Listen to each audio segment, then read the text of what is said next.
कुल मिलाकर आपका रिपोर्ट कार्ड ये है। 75 साल में डीजल, पेट्रोल, रसोई गैस का सिलेंडर इतना महंगा नहीं हुआ जितना आपकी सरकार में। 75 साल में रुपया डॉलर के मुकाबले में इतना सस्ता नहीं हुआ जितना आपकी सरकार में। 75 साल में गरीब और अमीर में अंतर इतना नहीं बढ़ा जितना आपकी सरकार में। 75 साल में किसान इतना कर्जवान नहीं हुआ जितना आपकी सरकार में। 75 साल में देश भी इतना कर्जवान नहीं हुआ जितना आपकी सरकार में। 75 साल में कॉर्पोरेट्स की कर्जा माफी भी उतनी नहीं हुई जितना आपकी सरकार में। 75 साल में बेरोजगारी भी उतनी नहीं बढ़ी जितना आपकी सरकार में। 75 साल में इतने अरबपति भी नहीं हुए हिंदुस्तान में। इस देश की फौज पे हमें गर्व था। इस देश की फौज जिसने पाकिस्तान के 2 टुकड़े करे 71 के युद्ध में, जिसने कारगिल में पाकिस्तान को झुकाया। आमदनी दुगनी करने की बात थी, यहाँ कर्जा दुगना हो गया किसान पे। आज देश का किसान पे 9 लाख करोड़ से बढ़कर 23 लाख करोड़। तो सरकार जवान की है, ना किसान की है, ना नौजवान की है, ना संविधान की है। ये सरकार केवल धनवान की है। एक उद्घोष, उस उद्घोष को झुकने नहीं देंगे। जय जवान, जय किसान, जय नौजवान, जय संविधान। श्री दीपेंद्र सिंह हुड्डा, सभापति महोदय, अभी हम सुन रहे थे घनश्याम तिवारी जी ने बजट को लेकर और अर्थव्यवस्था को लेकर सरकार की विफलताओं से ज़्यादा सफलताओं का गुणगान किया। वित्त मंत्री जी ने भी जब बजट पेश किया तो अपने 10 साल की जो उनका कार्यकाल रहा उसमें अर्थव्यवस्था उनके अनुसार कैसे आगे बढ़ी है उसके बारे में बताया। प्रजातंत्र में सत्ता पक्ष का काम है कि वो इस रूप से अपनी बात पेश करे और विपक्ष का ये काम है कि हम सकारात्मक रूप से आलोचना करें। बहुमत में विनम्रता होनी चाहिए और उस आलोचना को सकारात्मक रूप से, सकारात्मक दृष्टि से सरकार ले, ये मैं समझता हूँ सरकार का दायित्व होना चाहिए। आज जब हम इंटरिम बजट की बात करें तो 10 साल का कार्यकाल कैसा रहा देश के लिए, किन दृष्टियों से देश आगे बढ़ा, कहाँ कमियां रह गई, कहाँ विफलताएं रह गई, और अगर हम विफलताओं को आपके समक्ष रखें तो उनका संज्ञान लिया जाए, ऐसा मेरा आग्रह है सरकार से। 2014 में जब सरकार का पहला बजट पेश हुआ तो जेटली जी ने कहा था, मैं लोकसभा में था उस समय, कि हिंदुस्तान की अर्थव्यवस्था टेक ऑफ करने के लिए तैयार है। कितनी टेक ऑफ हुई, किस गति से आगे गया देश इन 10 वर्षों में। 2014 से पहले 10 साल की तुलना में इस सरकार ने कैसा प्रदर्शन किया, मैं कुछ आंकड़े रखना चाहता हूँ। जीडीपी ग्रोथ रेट इसी सरकार के अनुसार, आपकी सरकार के अनुसार, यूपीए सरकार के 10 वर्ष में 7.7% से जीडीपी आगे बढ़ रही थी, वो आपके 10 साल में 5.7% से आगे बढ़ी है। इसी प्रकार किसी भी देश की जीडीपी 3 स्तंभों पर टिकी रहती है, इन्वेस्टमेंट, कंजम्पशन और एक्सपोर्ट्स। मैं इन्वेस्टमेंट पे आता हूँ। इन्वेस्टमेंट, अगर हम फॉरेन डायरेक्ट इन्वेस्टमेंट देखें, नेट फॉरेन डायरेक्ट इन्वेस्टमेंट, आपकी आरबीआई के आंकड़ों के अनुसार जो 10 वर्ष यूपीए सरकार के समय 1087% का बढ़ोतरी हुई थी फॉरेन डायरेक्ट इन्वेस्टमेंट में, आपके 10 साल में केवल 70.7% की बढ़ोतरी हुई।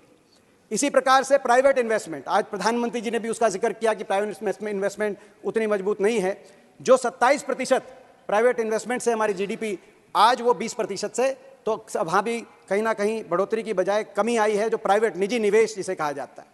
इसी के साथ दूसरी बात होती है एक्सपोर्ट। किसी भी अर्थव्यवस्था के लिए, जो चाइना आज एक अर्थव्यवस्था उनकी मजबूत मानी जाती है, वो एक्सपोर्ट पर टिकी हुई है। हमारा एक्सपोर्ट जो यूपीए के 10 वर्ष में $80 बिलियन से बढ़कर $321 बिलियन तक पहुंचा था, यानी कि 400% की वृद्धि 10 वर्ष में एक्सपोर्ट में हुई थी। आपके समय हमें उम्मीद थी कुछ अच्छा होगा, लेकिन उसमें $321 बिलियन से बढ़कर वो $447 बिलियन, यानी कि मात्र 40% की वृद्धि इन 10 वर्ष में एक्सपोर्ट्स में हुई। और यहाँ तक कि एक्सपोर्ट्स की वजह से जो ट्रेड डिफिसिट है, 75 साल का रिकॉर्ड ट्रेड डिफिसिट का बना, यानी कि आयात निर्यात में घाटा जो 31.46 बिलियन डॉलर का घाटा इस वर्ष बना। और यही कारण है जो रुपये डॉलर के मुकाबले जो 61 रुपये प्रति डॉलर था 2014 में, जब आपने कहा था कमजोर हो गया रुपया, आज वही रुपया 83 रुपया प्रति डॉलर पे लुढ़क कर पहुंच गया। इसी के साथ साथ तीसरा पहलू किसी अर्थव्यवस्था का कंजम्पशन, कि ग्राहक देश में को खर्च रहा है, कितनी महंगाई है। अगर हम देखें उसकी दृष्टि से, जो पेट्रोल 71 रुपये पे था 2014 में, डीजल 55 रुपये पे था, गैस 400 रुपये पे थी, आज वही पेट्रोल 97 पे, डीजल 90 पे, तो गैस 1000 रुपये पे पहुंच चुकी। टोल को देखें, टोल कलेक्शन जहां 10,000 करोड़ का था 2014 में, आज वही टोल 60,000 करोड़ का कलेक्शन देश में टोल का बढ़ गया। तो ये भी एक प्रत्यक्ष रूप से सभापति महोदय टैक्स लगाने का एक माध्यम होता है। देश की अर्थव्यवस्था पर जो कर्ज है वो 58 लाख करोड़ से बढ़कर एक तरफ 177 लाख करोड़ तक कर्ज पहुंच गया है। तो कर्जा केवल देश की अर्थव्यवस्था पे नहीं, किसान पे कर्जा, जो किसान की आप आमदनी दुगनी की बात करते थे, उस पे कर्जा 9 लाख करोड़ से बढ़कर 23.4 लाख करोड़, दुगने से भी ज़्यादा किसान कर्जवान हुआ है। कर्जवान किसान हुआ है, कर्जा माफ़ी की कोई योजना आप लेके नहीं आए। लेकिन अगर कर्जा माफ़ी हुई है, लोन राइट ऑफ हुए हैं, तो कॉर्पोरेट का राइट ऑफ हुआ है 14 lakh crore corporate write off इन 10 वर्षों में हुआ है, जिसमें पब्लिक सेक्टर बैंक का 17 गुना राइट ऑफ हुआ है पब्लिक सेक्टर बैंक्स में, तो प्राइवेट में 20 गुना राइट ऑफ हुआ है। दूसरी ओर जो पीएसयूज की क्या परिस्थिति है, जो पीएसयूज का भी जिक्र आज किया गया, पीएसयूज में आपके समय कुल 4.07 लाख करोड़ का डिसइन्वेस्टमेंट हुआ है, जो कि आप तुलना कीजिए 1991 में से जब पीएसयू डिसइन्वेस्टमेंट की नीति आई, तब से लेकर 2014 तक कुल 1.4 लाख करोड़ का डिसइन्वेस्टमेंट में हुआ था। और उस पूरे काल के डिसइन्वेस्टमेंट से 3.4 गुना ज़्यादा केवल इन 10 वर्षों के अंदर डिसइन्वेस्टमेंट आपकी सरकार में हुआ है। यानी कि कुल आज तक का डिसइन्वेस्टमेंट का 72% जो है डिसइन्वेस्टमेंट केवल इन 10 वर्षों में हमारे पब्लिक सेक्टर्स को 72% का डिसइन्वेस्टमेंट किया गया। ये आकलन की बात है, इसमें से ये नीति की दिशा कि क्या इसमें संतुलन है नहीं है, कितनी सही है कितनी गलत है। लेकिन इसमें एक बात तय है कि जो सरकारी जॉब केंद्रीय सरकार के 17.3 लाख जो जॉब थी 2014 में, आज वो घटकर सरकारी क्षेत्र के अंदर 14 लाख जो है सरकारी क्षेत्र के अंदर रोजगार रह गया है। आपने बात करी कि 80 करोड़ घरों को आज अनाज दिया जा रहा है, लेकिन ये भी सत्य है ग्लोबल हंगर इंडेक्स जो कितनी देश में कितनी भुखमरी है, जो 2014 में हिंदुस्तान का नंबर दुनिया में 55वें नंबर पे था, आज हमारा देश 125 देशों की तुलना की जाती है, उनमें 111वें नंबर पे आकर आज ग्लोबल हंगर इंडेक्स में आ गया।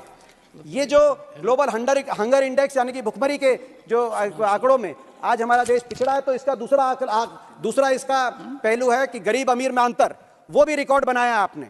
गरीब अमीर में अंतर, अभी एक यूएनडीपी की रिपोर्ट आई कि जो टॉप 5% हिंदुस्तानी, उनके पास आज देश के 65% उनके पास आज वेल्थ उनके हाथ में है, और बॉटम 50% यानी कि 50% हमारी आबादी, आधी आबादी के पास केवल हमारे देश की 3% संपत्ति है। आज जो 100 सबसे अमीर हिंदुस्तानी इस साल हैं, उनके पास 54 लाख करोड़ की संपत्ति, यानी कि 18 महीने का बजट वो आपका कर सकते हैं। इसका आप पहलू आप देख सकते हैं कि भाई जो एक और तो अमीर अमीर हुआ है, गरीब अमीर में अंतर हुआ है, और दूसरी ओर रोजगार पे अगर हम वर्कफोर्स को देखें तो एक और बड़ा चिंताजनक पहलू, फिर मैं करके अपनी जो है दूसरी बात पे आऊँगा, एक और बड़ा चिंताजनक पहलू, ये बात सही है, आप भी जानते हैं कि आपके 10 वर्ष में एक समय पे 70 साल का बेरोजगारी का भी रिकॉर्ड बना।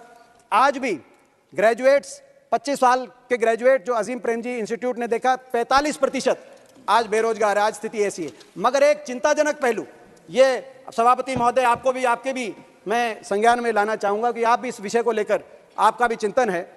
जो कृषि क्षेत्र में पे निर्भर हमारा नौजवान जो कृषि क्षेत्र पे, वो एक समय पे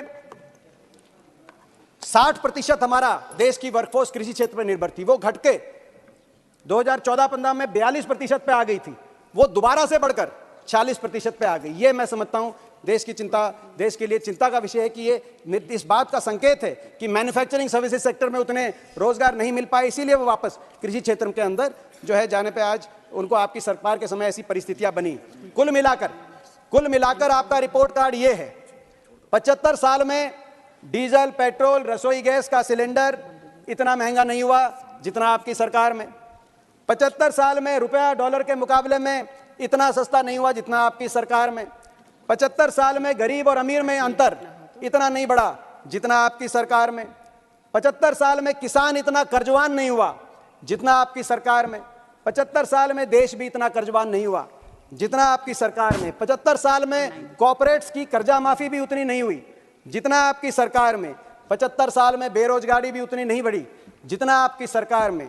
75 साल में इतने अरबपति भी नहीं हुए हिंदुस्तान में, और इतने लोगों को राशन और उनके पे निर्भर आपके माध्यम से नहीं होना पड़ा जितना आपकी सरकार में और 75 साल में किसान का इतना अपमान, 750 किसानों को कोई जान चली गई किसान आंदोलन में, वो भी समय नहीं देखना पड़ा जितना आपकी सरकार में 75 साल में ऐसी असंवेदनशीलता जो हमारी महिला पहलवानों को दिल्ली की और ओलंपिक विजेताओं को दिल्ली की सड़कों पे घसीटना पड़ा, वैसी असंवेदनशीलता, इतना अहंकार भी शायद ना देखना पड़ा जितना अपनी सरकार की। ये जय जवान, ये देश जय जवान जय किसान का देश। आपने भी बोला कि 4 वर्ग हैं, युवा, गरीब, किसान और महिला। मैं कहना चाहता हूं, मैं जवान और किसान दोनों की बात कहना चाहता हूं। जवान यानी कि जवान और नौजवान। आज देश में रिकॉर्ड बेरोजगारी है, जैसा हमने कहा 45% आज देश का ग्रेजुएट बेरोजगार है। ऐसी स्थिति देश में कभी नहीं बनी।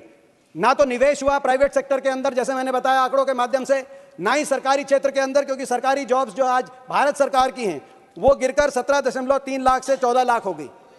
दूसरी ओर हरियाणा जैसा प्रदेश जो देश में जहां सबसे ज्यादा बेरोजगारी कहीं है तो आज हरियाणा प्रदेश में है, जहां का नौजवान या तो पलायन कर रहा है या इजराइल जा रहा है ठेके पे काम करने सरकार के माध्यम से। और आप एक अग्निपथ योजना लेके आए। अग्निपथ योजना, मैं पूछना चाहता हूं, ये योजना, इसकी अग्निवीर योजना कहां से थी, किसकी मांग थी? इस देश की फौज पे हमें गर्व था। इस देश की फौज जिसने पाकिस्तान के 2 टुकड़े करे 71 के युद्ध में, जिसने कारगिल में पाकिस्तान को झुकाया, ये पक्की भर्ती होती थी। आज उस पक्की भर्ती की बजाय आप अग्निपथ योजना ले आए। हरियाणा जैसे प्रदेश में जहां 5,500 आज पक्की भर्ती हर साल होते थे, अब केवल 900 अग्निवीर आज वहां से भर्ती किए जा रहे हैं। 4 साल में बिना पेंशन के वापस आ जाते हैं। हमारी मांग है कि इस योजना को आप वापस लें। मैं अपनी बात थोड़े शब्दों में समाप्त करूंगा। हमारा इसके साथ साथ दूसरी बात थी जय किसान। जय किसान आज देश में, मैंने जैसे बताया, आमदनी दुगनी करने की बात थी, यहां कर्जा दुगना हो गया किसान पे। आज देश का किसान पे 9 लाख करोड़ से बढ़कर 23 लाख करोड़। हमारे समय कर्जा माफी करी थी हमने, आपने ना कर्जा माफी करी ना एमएसपी पे वृद्धि करी। हमारे समय गेहूं, पैडी, उड़द, अरहर सबके 10 वर्ष के अंदर 150 से 200% तक की वृद्धि हुई थी। आपने मात्र 50 से 40% तक की वृद्धि हर न्यूनतम समर्थन मूल्य पे करी। ना भाव बढ़ाया, ना कर्जा माफी करी, केवल किसान को दुगने कर्जे में डालने का आपने काम किया। ना तो ये सरकार जवान की है, ना ये सरकार किसान की है, ये सरकार तो धनवान की है। आपकी नीतियों से ये आज साबित हो रहा है। आखिर में मैं हरियाणा को लेकर 2 बातें कहते अपनी बात समाप्त करूंगा। मैं मांग करना तो सरकार से हरियाणा के लिए, एक मिनट में खत्म कर रहे। हरियाणा के लिए कई प्रोजेक्ट्स थे जिनके लिए बजट का आवंटन ही नहीं हुआ। हमारे मनेठी में एम्स बनना था, हरियाणा के एकमात्र एम्स। आज उस एम्स के लिए आपने कुल एम्स, सभी एम्स के लिए 6,000 करोड़, जिसमें 16 एम्स में उसका नाम लिया है, यानी कि 10 वर्ष में वो एम्स पूरा होगा। आपने कहीं बजट अलॉट नहीं किया। हमारे नेशनल कैंसर इंस्टीट्यूट एम्स में 10 संस्थान बनने थे, उसका आपने कहीं बजट अलॉट नहीं किया। आपने हमारा एयरपोर्ट बनना था, महम अंतरराष्ट्रीय एयरपोर्ट, उस पर 1 रुपए का बजट अलॉट नहीं हुआ। रेल कोच फैक्ट्री हमारी बननी थी गोहाना के अंदर, आज आपने उस पर 1 रुपए का बजट अलॉट नहीं किया। इंडियन नेशनल डिफेंस यूनिवर्सिटी, ये हमारी गुड़गांव के अंदर बननी थी, आज आपने 1 रुपए का बजट उसके लिए अलॉट नहीं किया। मेट्रो को आगे बढ़ाते हुए आरआरटीएस का बजट अलॉट होना था, जो रोहतक, हिसार, पानीपत और गुड़गांव से ये आरआरटीएस का लेके अलवर तक जुड़ना था, आपने 1 रुपए का बजट वहां भी अलॉट नहीं किया। जैसा मैं एक बार अपनी बात आप रखते हुए यही कहूंगा कि भाई ये ना तो सरकार जवान की है, ना किसान की है, ना नौजवान की है, ना संविधान की है, ये सरकार केवल धनवान की है।